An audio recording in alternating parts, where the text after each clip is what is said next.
Danny Flexen here for Seconds Out with renowned trainer Alan Smith, probably my most local trainer out of the kind of big time guys as well. No bias on my part though, I promise. You're here obviously mainly with Lerrone Richards, who's fighting for the Commonwealth title, super middleweight, against Tommy Langford. What do you make of that fight? Were you surprised that it came against someone who's predominantly known previously as a middleweight?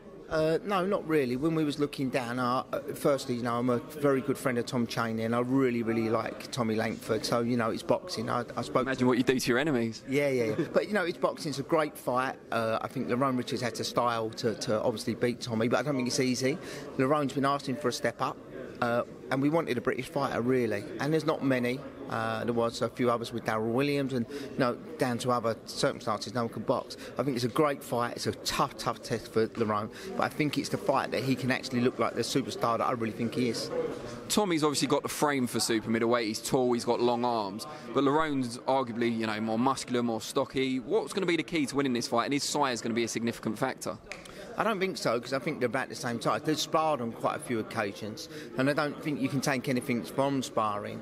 But, you know, I was pleased at the sparring, and Lerrone's ever so good at being able to adapt, you know, and he's been all around the world, and, you know, he was a nine-time national champion as an amateur. I just think that the styles might gel because Tommy's aggressive, so I think that will play for Lerrone. But also Lerrone has been working really well with mid-range, so I think you know, he's a bit stronger than Tommy physically, and Tommy's got an engine that's fantastic, you know, and Tom Chaney's great with southpaws, and so I think it'll be a great fight. I think it'll be the one to watch on the night. Do you look forward as a trainer to kind of pitting your wits against other trainers, particularly ones that you respect? Is that kind of part of the buzz for you or not? No, I'm a nervous trainer. I like 4-rounders. There's no no, you know, when you're in a fight, you usually look at the other team. So with Johnny Garton, you know, I knew that with Cinderella's story would probably come to an end sooner or later. And I looked at who was in the other corner. It's Gary Lockett, who's another kid, very good friend of mine. And then you always know you're in for a hard night against a great trainer. And Tom Chaney again is a brilliant southpaw trainer. But you know, I think Lerrone Richards is a little bit gifted. And yeah, so you always think, you know, you're more worried when there's another good trainer with Jimmy Tibbs or, you know, Tony Sims, one of the great trainers. Opposite, you know that you're always going to have an hard night. And we're going to talk about new addition to your camp shortly, but just give us a bit of an update on John, obviously, and how he's getting on since losing the British title, and Bradley Skeete as well. What's happening with him?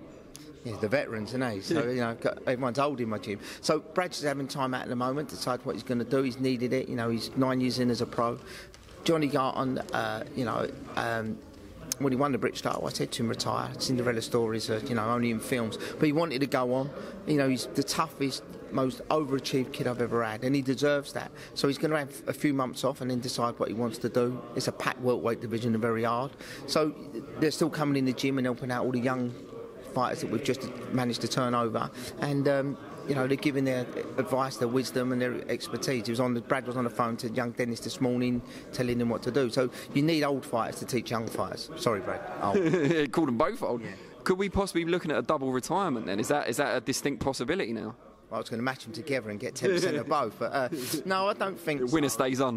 Look, it's their career. I can only advise. You know, I won't be putting either of them in hard fights, and you know, Brad's not had any hard fight, but it's their decision. You know, they've got to decide with their families, and you know, they've got a good management team behind them with Frank and Francis and Andy and everyone, so they will help them as well with that. But it's dominantly their decision.